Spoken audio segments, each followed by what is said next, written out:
about what you're up to so people know exactly where you're coming from, and then we can crack on. Sure. I'm Steven Sital, and I am a registered veterinary technician in the United States.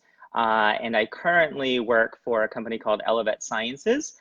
And I also have been kind of in this whole cannabinoid therapeutic world for a few years now, and also helped found what's called the Veterinary Cannabis Academy, which is for veterinary practitioners to teach your vets and your vet nurses all about this particular topic. Because it can be confusing.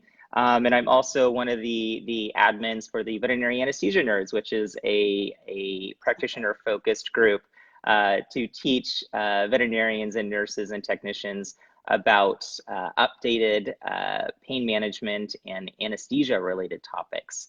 And then I'm also just a big speaker on the circuit and trying to educate the world about these interesting topics of pain management using not so common or not so traditional therapeutic molecules. Yeah. And so I got in touch with you via Mary Ellen Goldberg, who's a good friend of yours and was doing a Facebook Live last Thursday. And you are coming over to the UK for the London Vet Show to come and talk to vets and nurses. Yeah, and so then you I also will. pack the Oh, BSAVA. sorry. Yeah, I will be there. I will be there in April for BSAVA and then London Vet Show, not this year, but next year, obviously in 2020. And then I'm hoping WSAVA will have me back, the World Small Animal Veterinary Association. I spoke to them last year in Canada, and hopefully I'll make my way up to Poland to talk about this stuff as well. So yeah, I should be in Europe a few times next year. Perfect. So just to explain why I've chosen to speak to Steven, just to clarify everything, guys. It's an extremely difficult topic to talk about. I'm playing a very safe game because I really don't want to upset the veterinary industry. I don't want to upset the VMD.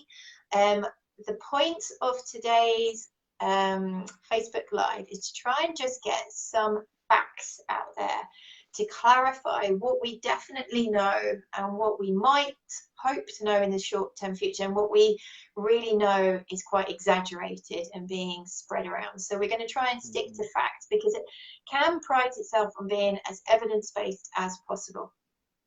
There is no exchange of finances. There is no benefit to CAM other than Steven giving up his time to let us know what he knows. He does work for a company that is selling CBD-based products, but the thing that made me want to speak to him is it's currently the only company that's investing heavily in research to substantiate the claims that you are making. So anybody that's listened to me talk on behalf of CAM, I recite the study that you guys have just been involved in with the University of Cornell, where you did show significant benefits for managing osteoarthritic pain in dogs using CBD-based products. So that is why I've chosen to speak to him over other companies, because I want to make sure that we stick to this evidence-based approach. Right, now we've got all that cleared up, let's crack on.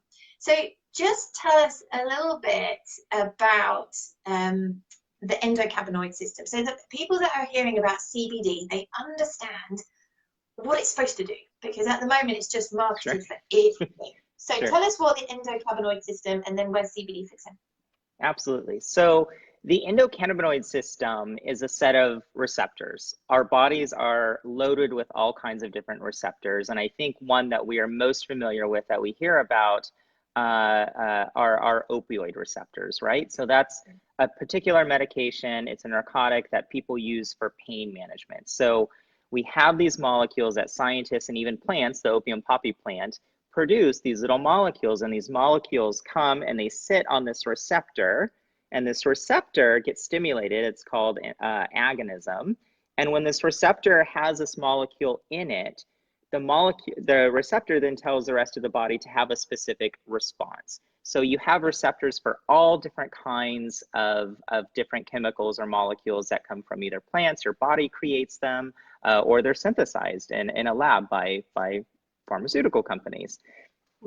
So the endocannabinoid system is actually one of our largest receptor systems, and it was only discovered 30, 40 years ago, which is really, really a short period of time in medical and scientific history, because this is such a robust system, and it's not something that veterinarians or veterinary nurses were taught about in vet school. It wasn't something that human medical doctors were taught about. But what we're finding with the endocannabinoid system is it essentially is acting like a thermostat for the rest of our other receptor systems out there. So this endocannabinoid system is telling all these other receptor systems to, hey, maybe you're acting up too much. Hey, I need you to be more active. I need you to calm down a little bit. So it's creating this thing called homeostasis within the body, and is like the guardian for all these other receptor systems and important pieces of our physiology. Our body also creates what are called endocannabinoids. So those are molecules that the body makes itself to sit in these receptors. And the reason people want to use CBD products or cannabinoid-like products is because if the body is really, really sick, or if it is traumatized and your body is not able to make these things called these endocannabinoids, the naturally occurring ones within our own body, people want to supplement them with these plant-based ones. Does that make sense? I think that's a pretty easy way to explain it. And so they want to, oh my gosh, my headphones keep falling out. They want to supplement the body with these plant-based molecules. And those plant-based molecules actually can help preserve some of these endogenous cannabinoids from turning into this thing called arachidonic acid, which is like the precursor, the catalyst for this whole inflammatory cascade that we see, especially in our arthritic patients. So that is kind of the basics of what the endocannabinoid system is and does for us in our body. And what's kind of interesting is all vertebrate species, so anything with a backbone, all of our mammal friends, all of our bird friends, they have a very robust endocannabinoid system. Interestingly enough, I think it's where we get the divergence in evolution. You know, one set of creatures goes this way, the other set of creatures goes this way through evolution. Is insects, they create endocannabinoids, so the molecules that would normally sit at these receptors, but they don't have the receptors. So, yeah, it's so crazy. And so what researchers think is happening with the insects is they use these endocannabinoids similar to these things that we have, what are called prostaglandinoids, that are important for our normal physiology. So insects have a different physiology using endocannabinoids, but they don't have the receptors. But all of our backbone or mammal friends do have an endocannabinoid system. So I was reading, just for a little bit of a historical thing, you know, the CBD, the cannabis-based products, we've been using them for centuries. We have. But as you say, we haven't really known what they do. We've been quite happily using them for different complaints way before, you know, back in BC times, there's evidence of these products being used. But it's really fascinating that it's only in the last, as you say, 30 to 40 years that we've started asking, why do we think they work? So you're 100% right. I qualified from university about 18 years ago now. This was not on the syllabus at all, which is making it really quite hard for a lot of vets. That this product's come from nowhere and it's gone crazy. So going back to this homeostatic approach, which means, in my mind, bringing the body back to balance. So, you know, you're having a stressful time and it brings you back down. You know, you're going, you need to perk yourself up and bring yourself back up. It's trying to keep a level playing field that everything else can function thereof predictably. So that then opens up our mind to the fact that it has different potentials. We're going to focus very much on pain, but that's where the anti-anxiety, helping with sleep, etc., etc. So great. Right, let's move on a little bit. So we've got really big interest on CBD alone. Now explain to people about the cannabis plants and what it actually really does have in it, so we can take the next step. Yeah, so in the media, CBD is kind of the catchy buzz acronym at the moment, along with THC, which is the molecule from these plants that can get animal and people high. So it's not something we actually really want in our products for our pets. But CBD in particular is one of several. There's over 100 different cannabinoids from the cannabis plant. And when we talk about the cannabis plant, we also need to kind of understand there's two distinctions of plants that fall under this genus of plants. So we have the cannabis sativa L plant up here, and then we have the marijuana plant over here that has high levels of THC, and then we have a hemp plant that has high levels of CBD. Hemp plants in the UK are important from a legal status because you are allowed to use hemp-based products in the UK, at least on the human side for now, as long as they have less than 0.2% THC in them. And so people want to harvest the CBD because we know it has this what's called allosteric modulation of this receptor. So THC will come and sit in this receptor. CBD sits on the outside of this receptor, so it doesn't get animals and people high, but has some of these positive effects that we might want to see. But there's a ton of other molecules out there that can also sit on the outside or work in conjunction with CBD. So we do have products out there that are called CBD isolate products, where it's just CBD, where they've purified that CBD. Those products can work. The problem is you have to use much higher dosages. And there's been some meta-analysis studies in people now. So these big studies looking at people finding that the products that have multiple different cannabinoids in them and multiple different terpenes in them, which is a smelly part of the plant that gives hemp and marijuana that classic smell, they work together and they work better. So we can actually lower the dosage of CBD if you have all of these molecules kept together to create this synergistic, this potentiating, or what's the catchy term now is the entourage effect for these particular molecules. So just rewind a little bit, just so that we can clarify. So you've got your cannabis plant, guys. You've got your marijuana and you've got your hemp. Let's just play with the hemp a little bit, because there's a very big difference between hemp seed and hemp plant, isn't there? And the reason that we're going to just spend a bit of time here is because marketing and advertising, you've got to be aware of this stuff. Absolutely. So what's the difference about the plant components with regards to the medicinal capacity? Yeah, so in the US, we've had a really big issue with companies marketing products called hemp seed oil or hemp oil products, and they're taking the seed, which has 0 to very, very minor amounts of cannabinoids in them, and making a product and selling the oil. And pet owners and practitioners having poor experiences with it because it doesn't have any CBD in it, or it doesn't have any of these other things that could potentially be beneficial in them.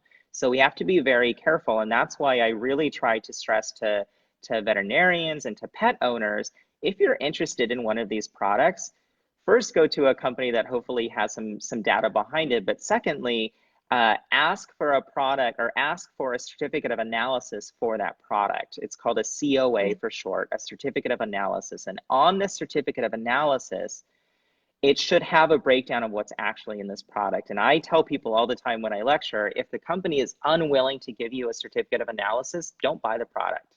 Don't buy it, because we can't guarantee what's in it. This is largely an unregulated market right now, and there can be all kinds of contaminants in there. So on the certificate of analysis, contaminants, I want to just dabble of, I've just walked into a pet shop and there are foods that say that they've got hemp in it. There are dog chews that say they've got hemp in it. They've got shampoos that say they've got hemp in it.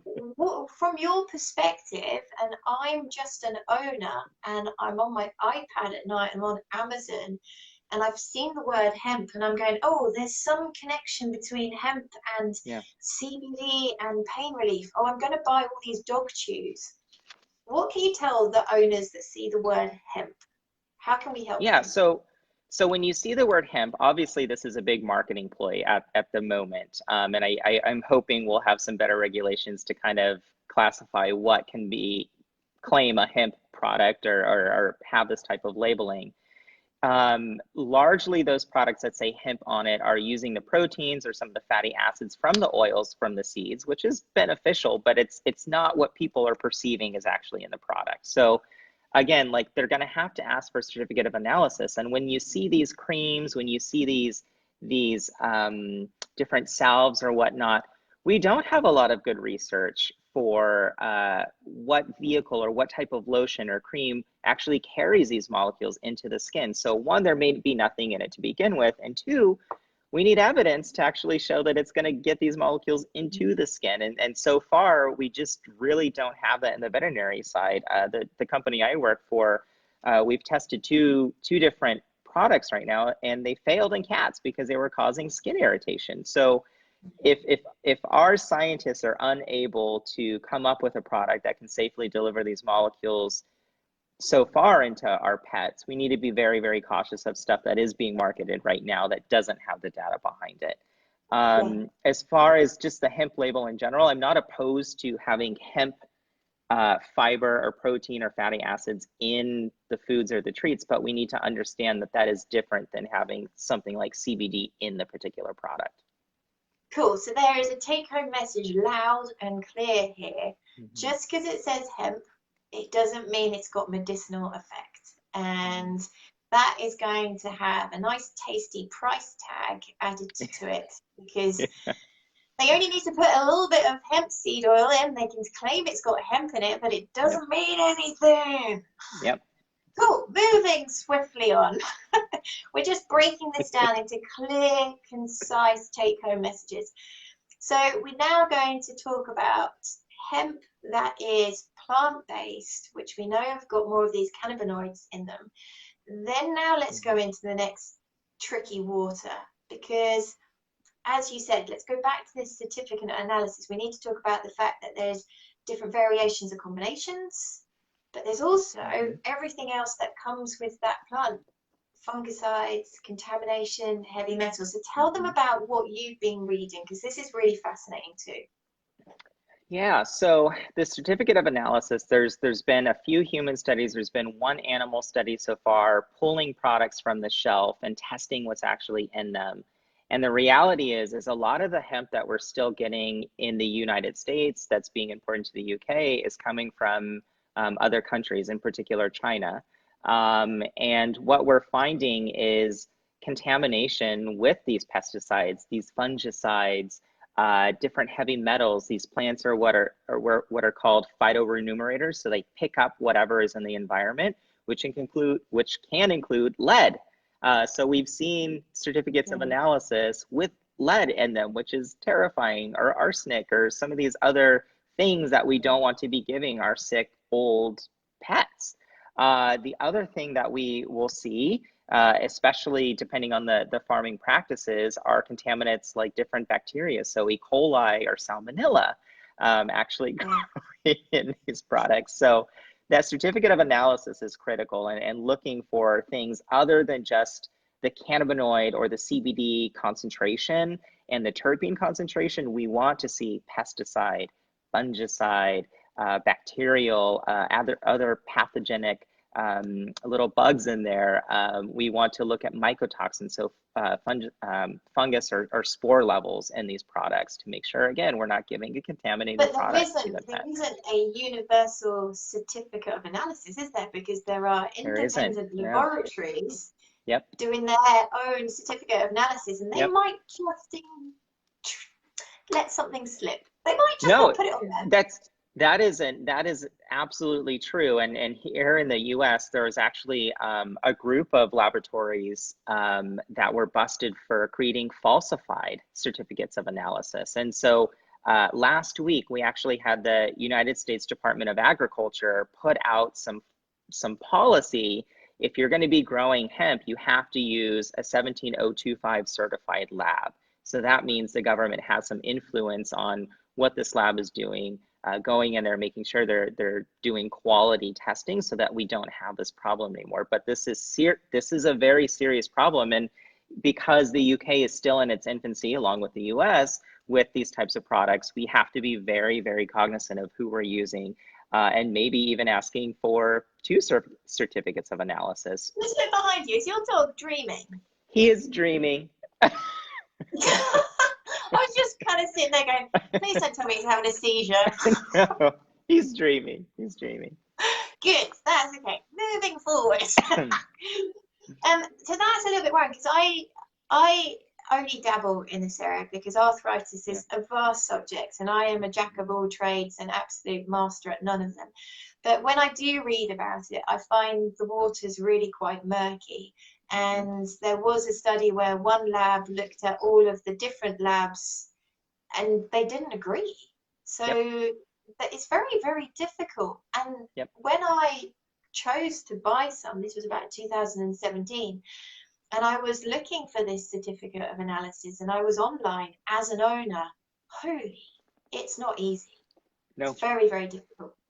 Okay, so let's move on from the certificate of analysis. We're now in the plant and we now understand that the plant can come with contamination, and also there's very many different variations of the component parts in it. We know that the isolate of CBD on its own is potentially not as effective as the combination of different cannabinoids together. So this is getting harder and harder when you're looking at that little brown bottle with a little stopper and it just says it's got hemp oil on it and it's been really well marketed in health shops in and around the UK. You suddenly start to realize, it's fishy.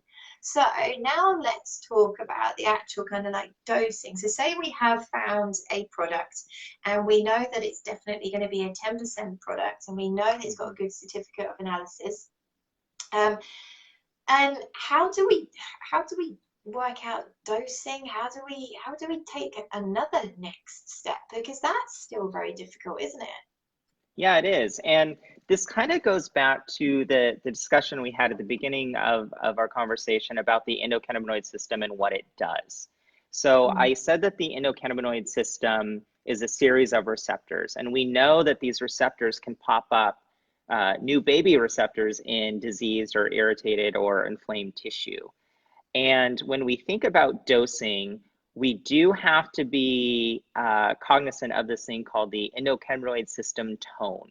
So how many receptors our body has and how much product or what type of product you're going to use to actually touch on all those receptors so you see a positive effect.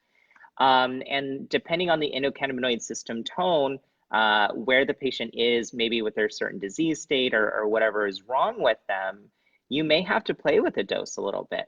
What we know from at least the Cornell study that was sponsored by the company that I work for, Elevet, is we took a group of dogs that were really, really old, had pretty severe osteoarthritis. Some of them were on traditional non-steroidal anti-inflammatories.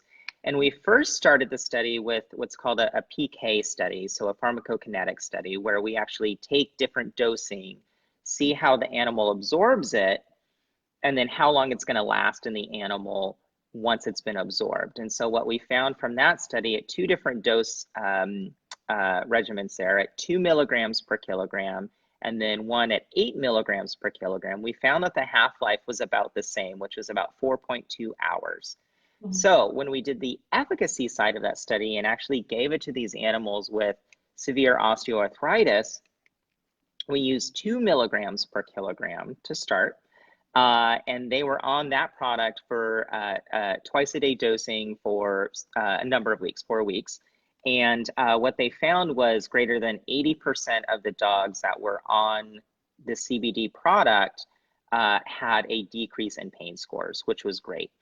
The other interesting thing about that study is when we do these types of studies, whether it's with a CBD product, a new non-steroidal anti-inflammatory, or things like glucosamine or any other supplement, is we always get concerned about caregiver placebo. Yes. So placebo, right, is something that humans are very susceptible to, but our pets are not susceptible to. But what we struggle with in the veterinary field is caregiver placebo, where we as the veterinarian or the pet owner give our pet something expecting it to do something, and then we have this bias that it's actually working, when in fact, if you had a more objective view of it, it wasn't working. What was special about our study was a good number of our participants were actually faculty at the university. So they're aware of this caregiver placebo. So we were hoping that we had less of this bias in our data analysis, because we had 9 participants that that essentially weren't going to have this, or had a lessened effect of this caregiver placebo. The other thing that I thought was kind of interesting is we use a force mat in the study, or we try to use a force mat in the study to actually have these dogs with our arthritis stand on this mat, and we can tell which limb they were more lame on, or which leg that they were favoring. And what was interesting, because this was such a short study, the force mat portion wasn't that good, which is important because that helped with our objectiveness in analyzing this data. And even though that didn't pan out as well as our pain scoring systems that we were using with the owners, it is important to note that, you know, within a short period of time, without doing appropriate rehab, we can't expect to see huge changes, but we did see that increase in quality of life. Perfect. So that gives me a really good opportunity to say, guys, something that we see all the time on our forums and listening is the sad feeling that one pill, one oil, one little brown bottle will fix everything. And we at CAM say this to you again and again. Arthritis is best managed in a multimodal manner. So even if in a year's time and CBD is reliable, it's got great certificate of analysis, we've got more research, and it's part of our toolbox, it's part of the toolbox. You cannot have, there is no product out there that not only reduces pain, improves quality of life, bulks up muscles, makes nerves work better, gets ligaments and tendons functioning, gets the gait retrained, oh, jobs are done, and it doesn't exist. So this is part of the protocol. Cool, let me just rewind a little bit. So we were talking about your product and the fact that it was oil-based, wasn't it? So in this study, just tell them about the bioavailability and about how the actual transport medium has a massive influence on that CBD getting from that bottle into that bloodstream, past that liver, and having an effect. Because when you look at the bioavailability, it's quite a small proportion that can actually become useful. So just explain that for them as well. Yeah, so bioavailability, as you mentioned, is the body's ability to pick up a particular product. And we see this struggle even with traditional pharmaceuticals when we give it orally, because it has to get past this liver, has to go through the stomach, which is pretty acidic, which can change the structure of these molecules. Sometimes we lean on that on purpose, but we do have some interesting data, because when I first started in this whole cannabinoid world, I thought the oils were going to be on top all the time. And we recently published a study in the journal Animals, which any reviewers can pull up for free, is that the chews actually had better bioavailability compared to the oils themselves, which I think is kind of interesting. And what we know is, because things like CBD and all these other phytocannabinoids, these cannabinoid molecules from the hemp plant, are lipids, they get absorbed better when you give them with a fatty meal. So if you deliver it in a fatty base, it might be better for that particular patient, especially if we can get direct dosing to the stomach instead of an oil that's maybe trickling down the esophagus, maybe getting absorbed, questionable absorption, and then finally making it into the stomach, which may take a lot longer than just giving a chew that has nice concentration of fat in it, that can bind with these particular molecules and get it into the system quicker. I just wanted to go back on one thing that I forgot to mention in the certificate of analysis, but I think it's very relevant to the carrier oils, is one thing that we were discovering is we take the CBD mixture from the hemp plant, and then we usually mix it in, whether it's coconut oil, sesame oil, olive oil, vegetable oil, whatever type of oil. These oils that we're using every day in our cooking, we're using food grade oils. We tested a bunch of those oils themselves, and they are so contaminated with all kinds of nasty pesticides. I was shocked.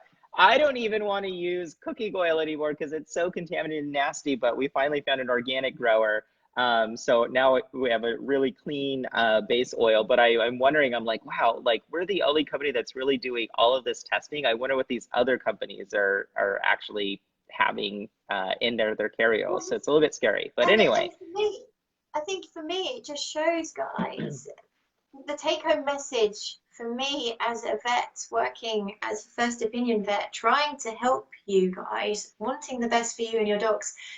I'm not being difficult, and I haven't got a vested interest, and I don't want to sell you drugs over CBD. There's no part of me that gains any benefit from doing that. If I had something that I trusted, was reliable, I would use it. But the problem is there's so much variability out there that I don't have anything yet that I can go, I'm 100% confident in this product that I'm about to recommend to you. So this is what it's like for a vet, having an owner come in and say, I've just bought this dog food and it's got hemp in it. And I'm like, ah, I can't help you. Or then they come in with a brown bottle that they've bought off eBay. And I'm like, I'm really sorry. I don't know what's in it. I don't know how much is in it. I don't know if it's safe. I don't know if it's going to get to where it's got to go. So from a veterinary perspective, all you UK owners, it's an extremely difficult time, and there is no hidden agenda. There is no secret mission to sell you a non-steroidal over CBD. The vet's focus at this point is we are trying to get your dog's pain under control as quickly as possible, and we're using what we have available to us. And this is in the future, and it's so close,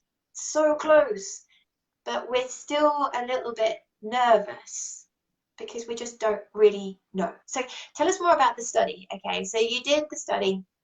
And you're talking about the objective measurements, which I think is something that I'd like to spend a little bit of time on as well. In Holly's Army, we see people talking about how they've seen real benefit effect of the CBD product that they've chosen to purchase. And something that I think owners need to be aware of is caregiver placebo. Let's just stay here for a little bit. A study that really proves how powerful this is was the one that Conzemius did when it was a placebo arm of a clinical trial. And 57% of owners saw improvement when the force plate analysis showed no change. And what's really scary is 45% of the vets in charge of the case, they also saw improvement because they fed off what the owners were saying. So therefore it affected their judgment of the case. So caregiver placebo is really, really big. And what's sad about it is the dog's world doesn't change. And if anything, what's really disheartening about it is the dog's hope doesn't change. It gets worse because that owner's believing that it's working. So the dog's carrying on, getting potentially a little bit worse, and the owner's not aware. So this is why we're really, really wanting to talk about how powerful the brain is of you thinking that now that you've chosen this intervention and you're giving it, it must work.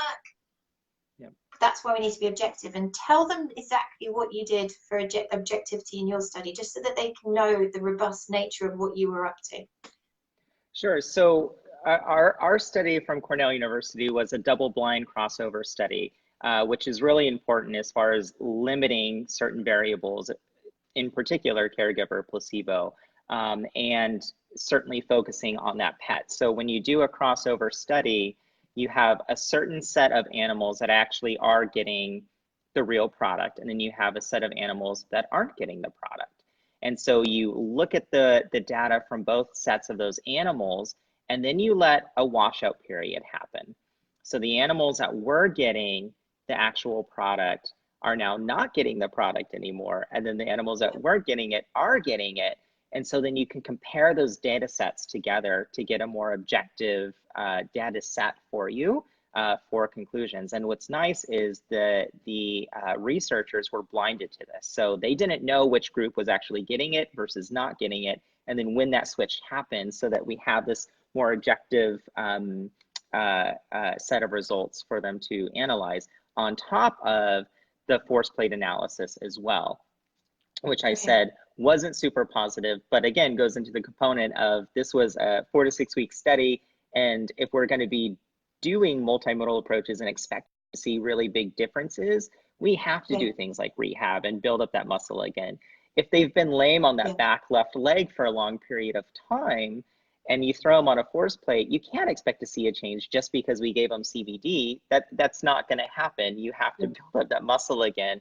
That animal already has muscle memory from its other muscles that are compensating for that particularly lame leg. So we took all of those things together and put it together for our conclusion, and really focused on this crossover design and the success we saw with greater than 80% of the animal, of the practitioners and the pet owners finding success. Perfect opportunity that if you're going to use CBD, if you're going to use a non-steroidal, if you're going to use a fish-based oil, if you're going to use rehab, it's really important that we all are objective, no matter what the intervention that you choose. So we always say this, you know, there's a number of tools available to you guys. They're free of charge. You can download them now. There's the Canine Brief Pain Index. That's from the University of Pennsylvania. You can download it.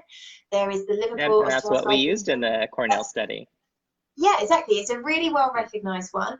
There's the Load by the Liverpool guys.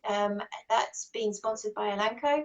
There is Vetmetrica by Dr. Jackie Reed and her team based up in Glasgow. There's Helsinki. So there's a lot of these tools that are available to you. If you want to go something really, really basic, really simple, it's not validated, but it's a step in the right direction. On the CAM website, there is the Good Day, Bad Day diary. So it's very, very simple. You can tick across good days, bad days, and see if there's a change. But there's also the client-specific outcome measure table, and that's done by the Duncan Lascelles team. They validated that approach in cats. So let's be objective. Perfect. Right. So now we've talked about variability, how difficult it is. Let's now go into something that me and you talked about, which kind of broke our heart a little bit, because I'm all for more tools being available in general, because I think it's a horrendous disease that people don't take seriously. Yeah. Biggest cause of euthanasia. There is now proof. It's not just us shouting about it. We know it's one of the biggest reasons that we put dogs to sleep. It is severity. It's considered a welfare issue because it's a long-term painful condition that leads to poor quality of life and often premature euthanasia, up to 2 years in advance to what that animal is expected to live. So we've known that arthritis is a really big problem for a long time, and I'm excited that we got a new tool. You're excited because you are, you know, so focused on this. But with all these products with very, very variable content, it's damaging the market, isn't it? Mm-hmm. So we're having a lot of people with negative bias because they've tried something. And tell them about that. Yeah, so the problem that we have in the US, and that you guys are certainly having as well, is looking at the products and the total content of these cannabinoids in it. So how much CBD or how much of these other cannabinoids are actually in it. And what we're finding is the majority of the products that are on the shelf out there right now are anywhere between 5 and 10 milligrams per milliliter. So it's pretty low. And when we think about the dosing, at least from the Cornell study, at 2 milligrams per kilogram, that bottle for a bigger dog may only last you a handful of dosages compared to more concentrated products. You know, our product here in the US is 50 milligrams per milliliter. So it's a lot more concentrated and can last longer and do more effective things. But historically, because there weren't these studies out there, companies were literally making up dosages. You know, they would say, oh, give them 0.1 milligrams per kilogram, give them 0.2 milligrams per kilogram. And a lot of them were recommending dose escalation or de-escalation, depending on how the patient's doing. But again, we have that caregiver placebo. We have a very low starting point, and no data to back it. So we have to look at the concentration of the product, and then you should do some math by taking the concentration divided by the cost to actually see how much you're paying per milligram of this product, maybe versus another product, and see what the actual value is just there. Put that in there. So we've got this varied dose, and we've got people that are being told to increase it until you see effect, or decrease if you see too much side effect, which we'll come to in a bit. Zoe Belshaw's PhD that came out about 2-3 years ago showed that owners find it very, very hard to measure pain. So we're almost giving owners a tool and not giving them any way to objectively use it. So it'd be like me giving you a chainsaw with no instructions. You know, Yep. we're giving them this new tool and saying, now you work out how to use it. And I know from working and focusing on chronic pain management for about the last 5 years, owners find it very hard to be objective about where their dog's pain state is at. And I have many owners come in and they're like, no, he's doing really well. And then you actually clinically examine them and go, no, he's pretty sore. Yeah. And then Yeah. you also have the reverse, not so often, unfortunately, where owners are like, oh my God, he's so painful. And you, no, he's doing really well. So it's really difficult, isn't it, to have the owner choose the dose that's going to work for them, Yep. which I think your company does do stuff to try and help people be more objective, but we'll come back to that. Okay, so please continue. Sorry for butting in. We Yeah, have this forward dosing. yeah, so I think you brought up a good point as far as having the veterinarian involved as well. As mentioned several times, you know, we can find these products anywhere and everywhere at the gas station and whatnot. So the companies that are really focused around the veterinarian and keeping the veterinarian in the picture so that the veterinarian can have this objective view of the pet while they're on these products, whether you maybe like it or not, or believe in the science or not, at least you are part of this picture, because we also have concerns, or at least should be aware of possible drug interaction with other drugs that these animals are likely on. So we talked about arthritis being this multimodal kind of holistic approach, whether it's non-pharmacological approaches, pharmacological approaches. We need the veterinarian to be involved with dosing as well.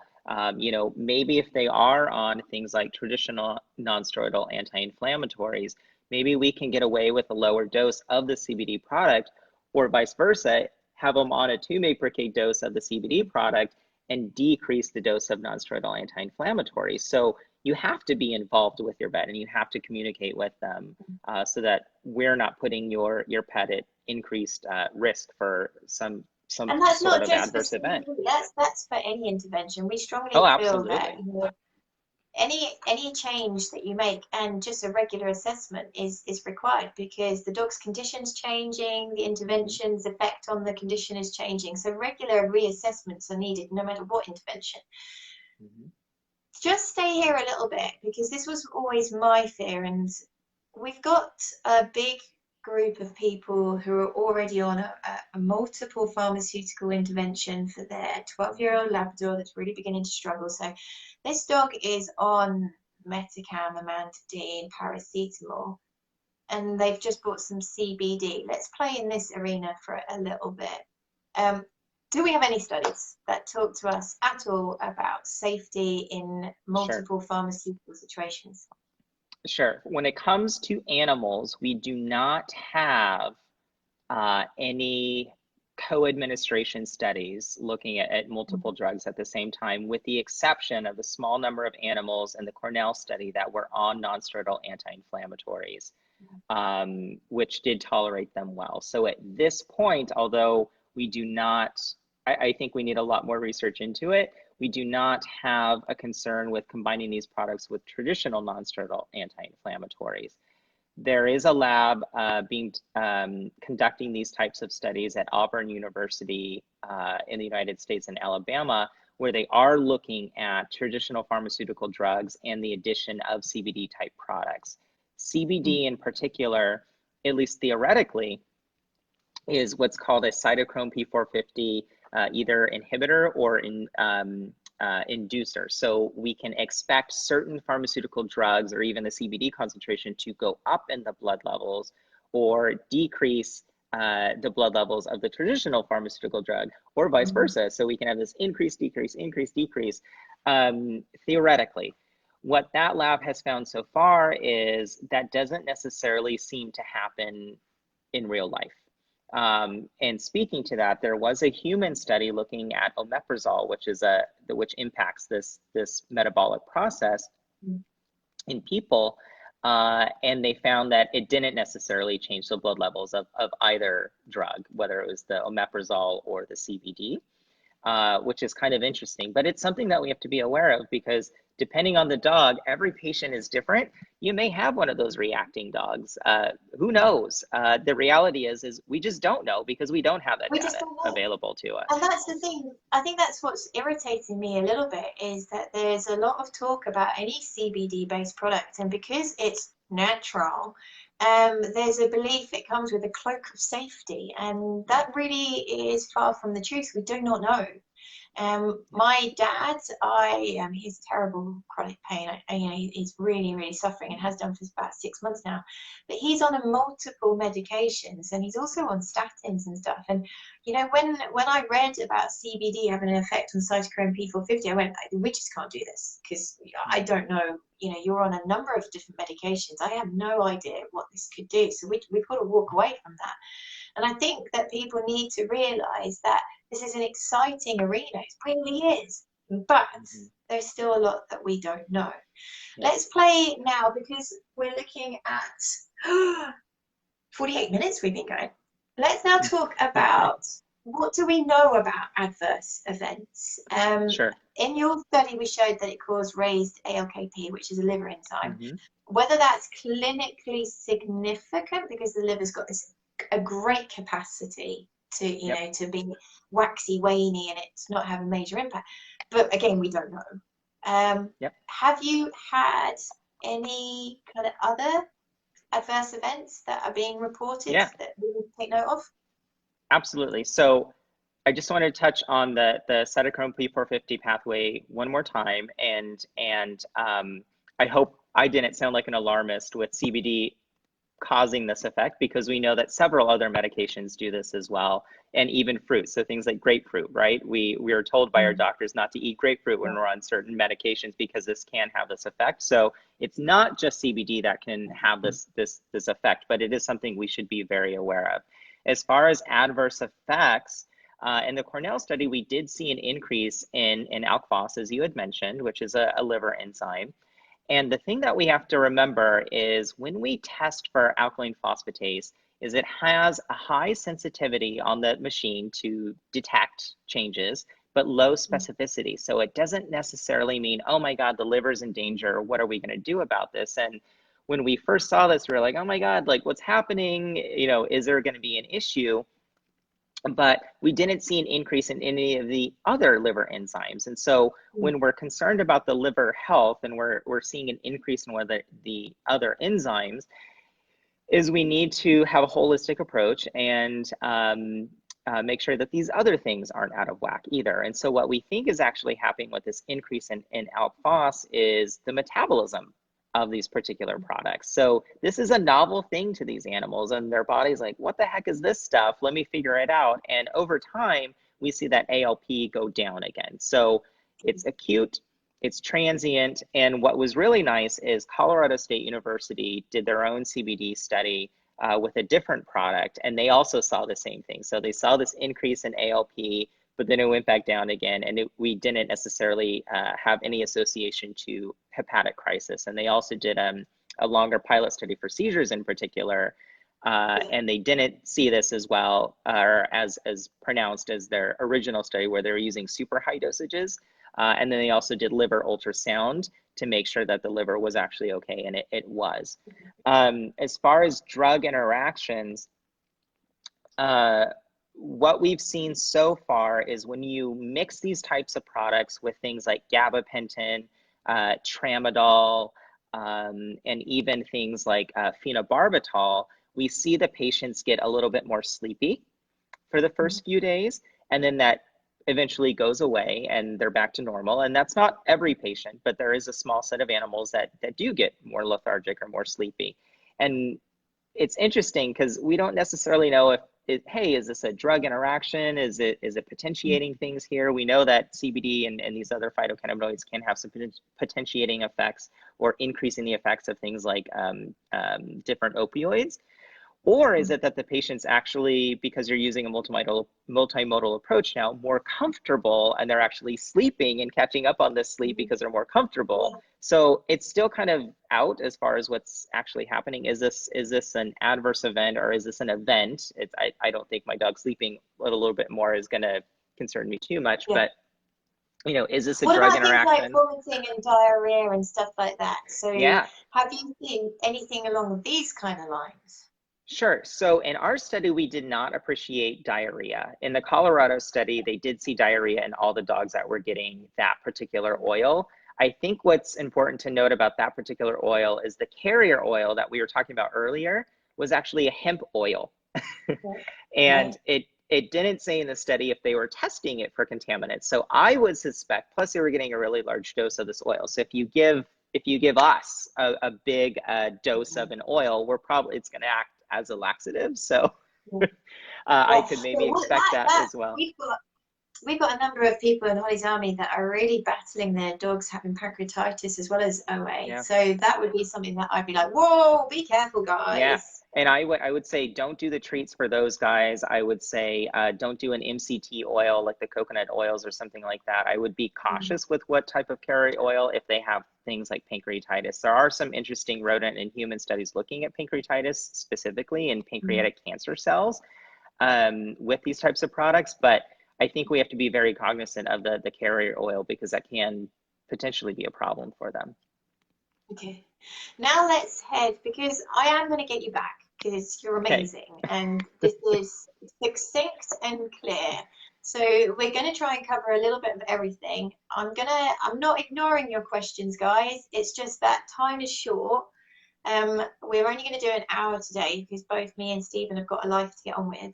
So we're just trying to cover quite a lot.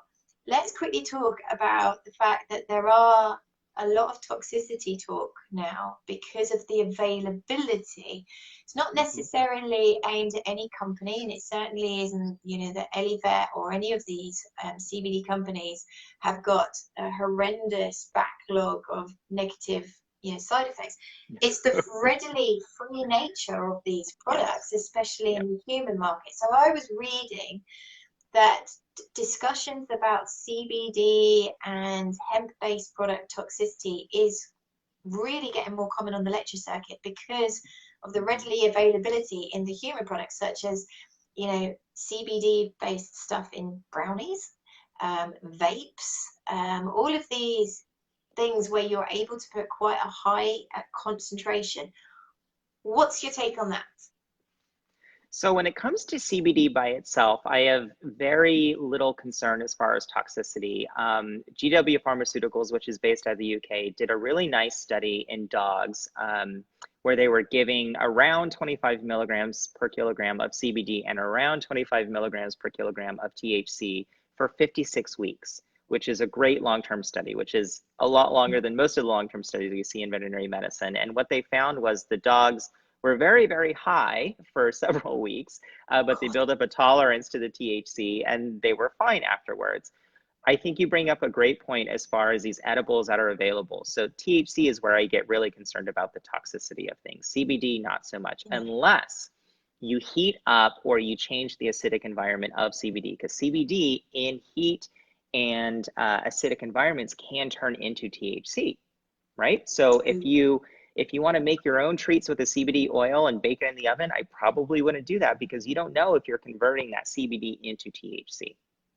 Right. Um, as far as some of the studies that we have in rodents, we've gone up to 3,000 milligrams per kilogram of CBD in the rodents and didn't see any death or serious adverse effects. In dogs from studies in the 1960s, they were giving dogs and monkeys 9,000 milligrams per kilogram of THC. They were stoned out of their minds, but none of them died from this single molecule as long as we have good nursing care. They didn't aspirate and get secondary infection and whatnot. But the other big thing when it comes to toxicity and these edibles and some of these things that are available in the supermarket are co-toxicity. So do they have chocolate in them? Do they have raisins in them? Do they have xylitol in them? Yeah.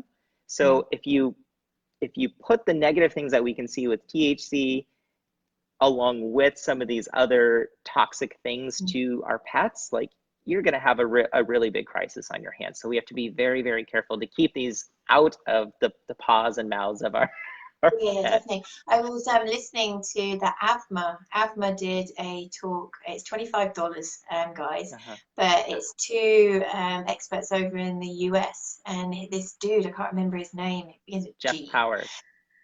That's it. Yeah, he's a And buddy he of was mine. I like saying, him. he's cool. He's really Yeah. cool. He was talking about one of his colleagues admitted, I think it was like a miniature poodle or something, and had eaten a vape, and Oh it Lord. basically was unconscious with a heart rate of, around about 10 for 2 days. Yeah. And they kept it in ICU, and it eventually came good. And there was one of them that actually did die. So these products, this ready availability, this obsession that we now have, where we're putting it into everything, just be wise, guys. Don't leave it laying around. So now, because I'm afraid the reason I'm cutting it short is Luna's got a class to go to. What would your kind of like take homes, and can you come back? Can we get you to come back? I would love to come back, and maybe we can do it live when I'm over in the UK a few times next year. That would be really fun. That'd be really cool. And you're welcome to Scotland anytime. Or set up a big session, right? We can come to Scotland. We can do a tour throughout the islands there. But absolutely, the key take home message I would want to share with the pet owners and even practitioners is look for a product where they're willing to give you a certificate of analysis. That's really our only first and only line. Even though they can doctor them, that's really our first and only line that we have so far that can protect us.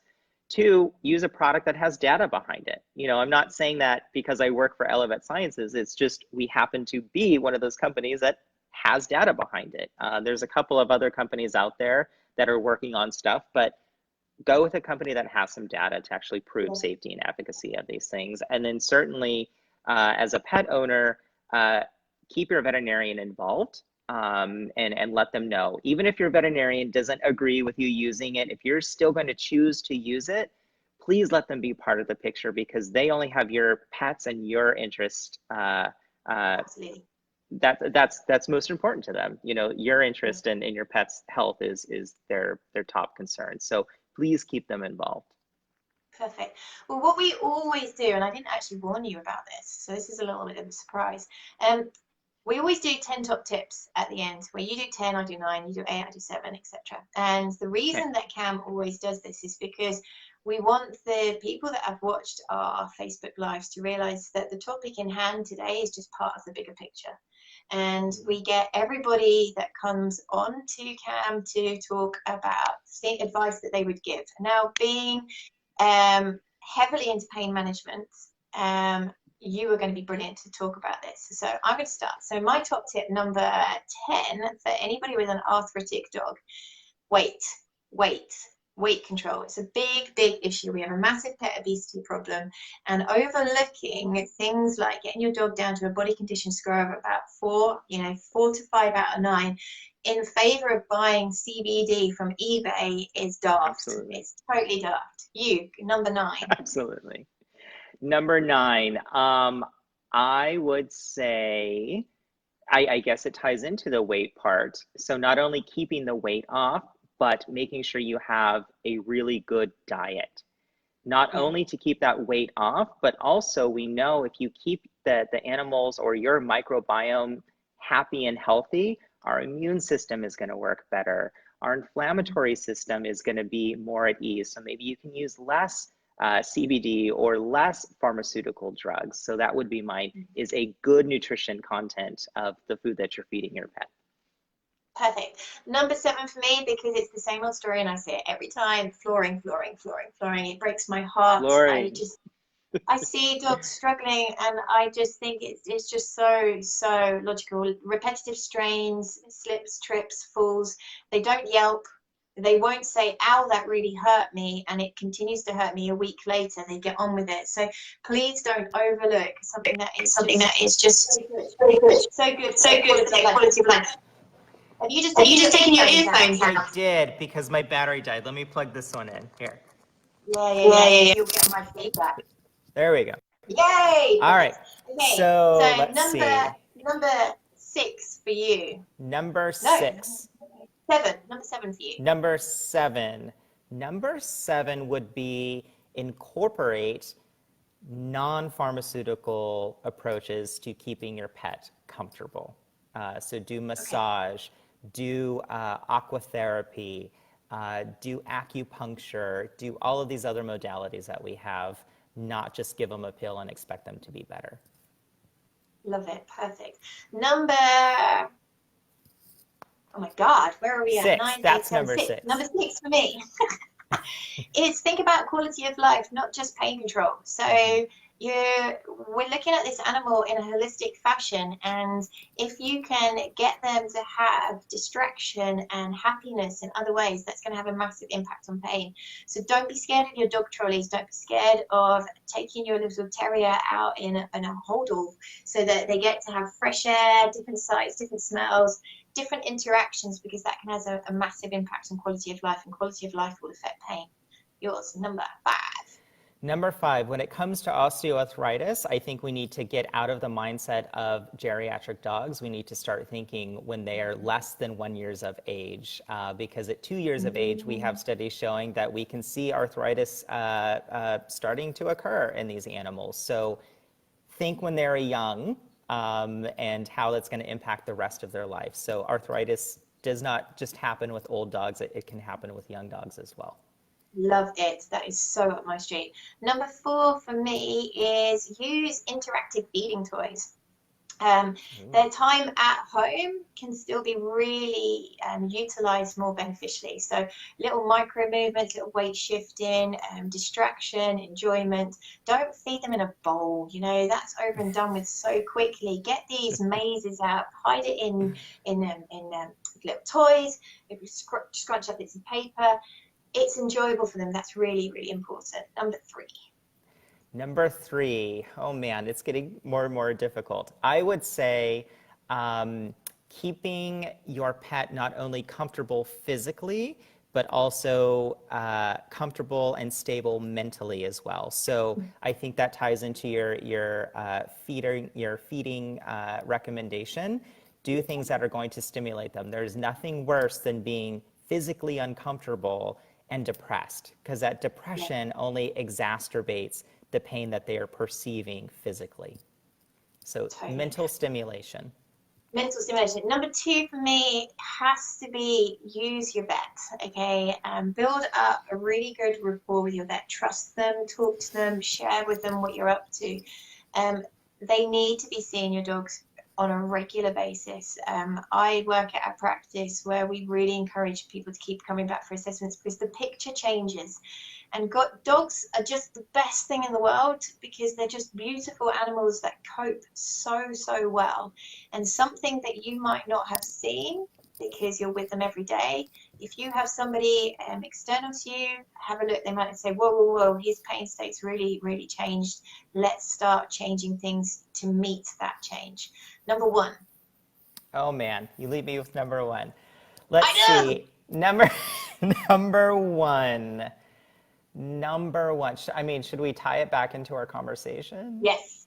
All right. So number 1, if you want to use a cannabis-based product, make sure it is a hemp product that has been third-party tested, that comes with a certificate of analysis, or they give you one if you ask for it, and use a product that preferably has some data behind it to protect your pet and your veterinarian for that matter. Yeah, and talk to your vet about it. At the moment here in the UK, we're really, really struggling because the VMD in 2018 changed CBD-based products for pets from being a supplement to medicine, which means that vets need to prescribe it. So we should be involved in this, but we have nothing at our fingertips that we can prescribe. So our hands are tied. We can't recommend products to you yet because there aren't any readily available for us to reliably recommend. So we're really quite stuck, but it doesn't mean that we don't want to know, because if you have chosen to go it alone, if you've chosen to go and seek out your own product, we need to know about it, because there's still so much that we don't know. Thank you, Stephen. You've been absolutely fantastic. I can't wait till you come on again. Please, guys that have listened, there's questions there. I will go through them later tonight. If there are questions that we want to cover, then get them down there now, because I'll invite Stephen back and we will go through more of a question base. Today we were trying to give you an overview of a really, really complicated topic. So thank you. You're amazing. Thank you. Thank you so much. See you later. Take care. Go have fun kite surfing or mud biking or whatever you do. I'm going to go eat a roll of Oreos. Bye.